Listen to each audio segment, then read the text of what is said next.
Floosh, Chisan, Conaway Masaika, Tuck George, P. Lola, Yaqua, bringing you the next installment of My Side of the Mountain. But before we get started, let's go over our housekeeping measures. Let's start off with my Jake of the Day, who is looking awfully sad. I do have a couple of Jake of the Days in my email, and I'll be working to get those up on the YouTube channel so we can keep enjoying the YouTube, or the Jakes from the community. Speaking of community, if you need any help in your community, you can reach out to the food pantry at 503-879-FOOD. You can reach out to the support line at 503-879-HELP. And you can reach out to Lola and tell her to stop knocking stuff over, Lola. Well, without further ado, here comes Chapter 4 out of My Side of the Mountain. Chapter 4. This is about the old tree. And a little drink of coffee to wet my whistle and get my reading voice ready. Arr, arr, arr, arr, arr. This is about the old tree. I knew enough about the Catskill Mountains to know that when summer came, they were covered with people. Although great-grandfather's farm was somewhat remote, still hikers and campers and hunters and fishermen were sure to wander across it. Would you stop knocking stuff off the table? Go away. This is Lola. She is a horrible cat who is knocking everything over. Lola, go away. You're interrupting story time. Therefore, I wanted a house that could not be seen. People would want to take me back where I belonged if they found me. I looked at that tree. Somehow, I knew it was home, but I was not quite sure how it was home. The limbs were high and not right for a tree house. I could build a bark extension around it, but that would look silly. Slowly, I circled the great trunk. Halfway around, the whole plan became perfectly obvious. To the west, between two of the phalanges of the tree that spread out to be roots, was a cavity. The heart of the tree was rotting. The heart of the tree was rotting away. I scraped at it with my hands. Old, rotten, insect-ridden dust came tumbling out. I dug on, using my axe, from time to time, as my excitement grew. With much of the old rot out, I could crawl in the tree and sit cross-legged. Inside, I felt as cozy as a turtle in its shell. I chopped and chopped until I was hungry and exhausted. I was now in the hard, good wood, and chopping it out was work. I was afraid December would come before I got a hole big enough to lie in, so I sat down to think. You know, those first days I just never planned right. I had the beginnings of a home, but not a bite to eat, and I had worked so hard that I could hardly move forward to find that bite. Furthermore, it was discouraging to feed that body of mine. It was never satisfied, and gathering food for it took time, and I got hungrier. Trying to get a place to rest, it took time, and man, I'm having a hard time reading this. Trying to get a place to rest, it took time and got it more tired, and I really felt I was going in circles. Here's a picture of him getting to work.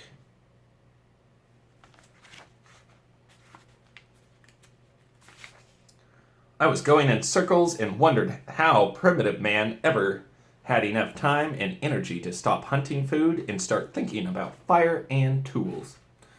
I left the tree and went across the meadow looking for food. I plunged into the woods beyond, and there I discovered the gorge and the white cascade splashing down the black rocks into the pool below. I was hot and dirty. I scrambled down the rocks and slipped into the pool. It was so cold I yelled!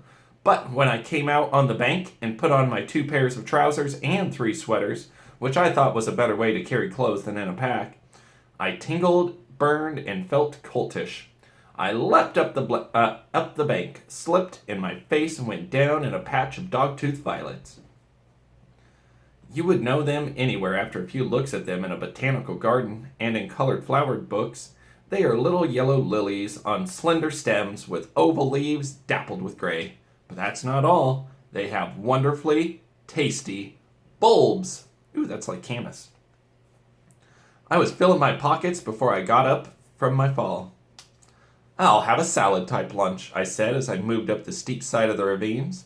I discovered that as late as it was in the season, the spring beauties were still blooming in the cool pocket of the woods. They are all right raw, that is, if you are as hungry as I was. They taste a little like lima beans. I ate these as I went on hunting food, feeling better and better, until I worked my way back to the meadow where the delicious dandelions were blooming. Funny, I hadn't noticed them earlier. Their greens are good, and so are their roots, a little strong and milky, but you get used to that. A crow flew into the aspen grove without saying a word. The little I knew of crows from following them in Central Park, they always have something to say, but this bird was sneaking, obviously trying to be quiet.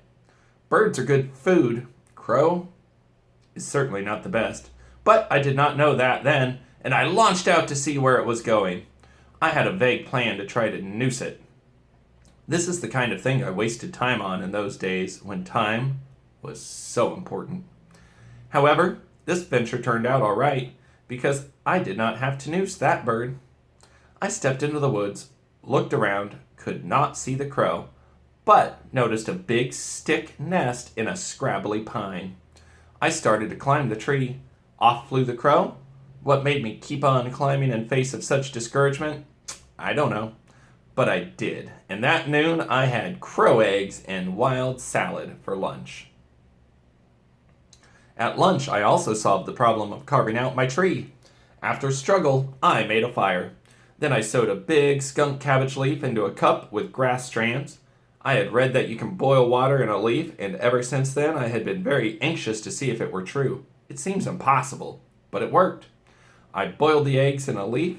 The water keeps the leaf wet, and although the top dries up and burns down to the water level, that's as far as the burning goes. I was pleased to see it work. Then, here's what happened. Naturally, all this took a lot of time, and I hadn't gotten very far on my tree, so I was fretting and stamping out the fire when I stomped with my foot in the air. The fire! Indians made dugout canoes with fire. That's how we make our canoes in Grand Ronde, or part of it. They burned them out. An easier and much faster way of getting results. I would try fire in the tree. If I was very careful, perhaps it would work. I ran into the hemlock forest with a burning stick and got a fire going inside the tree. Thinking that I ought to have a bucket of water in case things got out of hand, I looked desperately around me. The water was far across the meadow and down the ravine. This would never do. I began to think the whole inspiration of a home in the tree was no good. I really did have to live near water for cooking and drinking and comfort. I looked sadly at the magnificent hemlock and was about to put the fire out and desert it when I said something to myself. It must have come out of some book. Hemlocks usually grow around mountain streams and springs. I swirled on my heel. Nothing but boulders around. But the air was damp. Somewhere I said, and darted around the rocks, peering and looking and sniffing and going down into pockets and dales. No water. I was coming back, circling wide, when I almost fell in it. 2 sentinel boulders, dripping wet, decorated with flowers, ferns, moss, weeds, everything that loved water, guarded a bathtub-sized spring.